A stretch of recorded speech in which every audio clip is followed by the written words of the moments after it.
Assalamualaikum warahmatullahi wabarakatuh. Perkenalkan, nama saya Gita Aulia. Di sini saya akan mempresentasikan kasus PT Jiwasraya untuk memenuhi tugas besar 2 mata kuliah kecurangan pelaporan keuangan. Seperti yang kita ketahui, kasus gagal bayar polis nasabah yang mengarah pada korupsi PT Asuransi Jiwasraya ini dinilai melibatkan banyak pihak termasuk akuntan publik. Auditor dianggap tidak mampu dalam mengungkap kondisi sebenarnya pada Jiwasraya. Terlebih lagi, laporan keuangan teraudit yang dipublikasikan Jiwasraya ternyata telah dimanipulasi sehingga perusahaan terlihat sehat. Kita mulai dari kronologi kasus PT Jiwasraya. Berdasarkan audit investigasi yang dilakukan BPK, Jiwasraya telah membukukan laba semu sejak tahun 2006. Di tahun 2013, Jiwasraya meluncurkan produk JS Saving Plan, di mana produk ini menggabungkan antara asuransi dan investasi. BPK menyebut produk saving plan ini merupakan produk yang memberikan kontribusi pendapatan tertinggi sejak tahun 2015. Tetapi JS Saving Plan ini justru menjadi sumber masalah baru bagi Jiwasraya karena pada saat itu bunga yang ditawarkan cukup tinggi, dari 9 hingga 13%, dan bunga ini lebih besar dari suku bunga deposito saat itu. Selanjutnya, di tahun 2017, Jiwasraya memperoleh opini tidak wajar dalam laporan keuangan karena kekurangan pencadangan sebesar 7,7 triliun rupiah. Di tahun 2018, nyatanya produk JS Plan yang telah memberikan pendapatan tertinggi ini tidak dapat di-cover oleh produk investasi, hingga akhirnya diumumkan bahwa JS Plan gagal bayar polis, dan kerugian Jiwasraya saat itu sebesar 15,3 triliun rupiah. Pada September 2019, kerugian menurun menjadi 13,7 triliun. Kemudian, pada November 2019, mengalami negatif equity sebesar 27,2 triliun rupiah. Atas investigasi ini, Kementerian BUMN mengapresiasi temuan BPK terhadap Jiwasraya. Kebobrokan Jiwasraya ini membuktikan kebobrokan pada berbagai pihak, mulai dari Kementerian BUMN, Bursa Efek Indonesia, dan juga Otoritas Jasa Keuangan.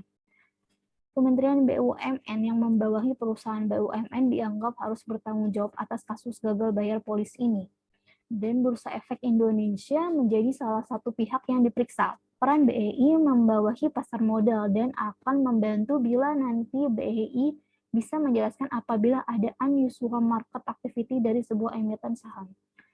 Lalu OJK sebagai pengawas turut berkaitan dengan kasus ini karena setiap produk yang dikeluarkan oleh perusahaan asuransi harus dengan persetujuan OJK.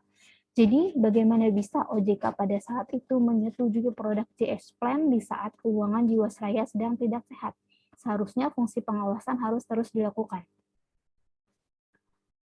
Kasus gagal bayar polis nasabah yang mengarah pada korupsi PT Asuransi Jiwasraya ini dinilai melibatkan banyak pihak termasuk akuntan publik. Pada 2006 sampai 2017, Jiwasraya membukukan laba semu. Auditor dianggap tidak mampu untuk mengungkap kondisi sebenarnya pada Jiwasraya. Terlebih lagi, laporan keuangan teraudit yang dipublikasikan Jiwasraya ternyata telah dimanipulasi atau window dressing sehingga perusahaan terlihat sehat. Pada tahun 2017, ada indikasi kejanggalan laporan keuangan yang didukung oleh hasil audit KAP PwC atas laporan keuangan 2017 yang mengoreksi laporan keuangan interim dari laba sebesar 2,4 triliun rupiah menjadi hanya 428 miliar. Dari kasus ini, ada 2 bentuk fraud yang bisa kita simpulkan, yaitu yang pertama, fraudulent statement atau pernyataan palsu atau salah pernyataan, di mana sejak tahun 2006 sampai 2017, PT Asuransi Jiwasraya sudah melakukan window dressing dengan selalu membukukan laba semu. Window dressing terakhir dilakukan pada tahun 2017, di mana indikasi kejanggalan laporan keuangan tersebut didukung oleh hasil audit KAP PwC, yang mana atas laporan keuangan 2017 yang mengoreksi laporan keuangan interim dari laba sebesar 2,4 triliun menjadi hanya 428 miliar. Lalu bentuk fraud yang kedua yaitu asset misappropriation atau penyimpangan atas aset. Terjadinya pengumpulan produk saving plan yang menyebabkan terjadinya penempatan investasi menyimpang dalam bentuk saham dan reksadana, di mana usai diaudit ditemukan fraud pada sisi investasi. Jiwasraya diketahui kerap berinvestasi pada saham gorengan, sehingga menyebabkan kerugian besar pada negara.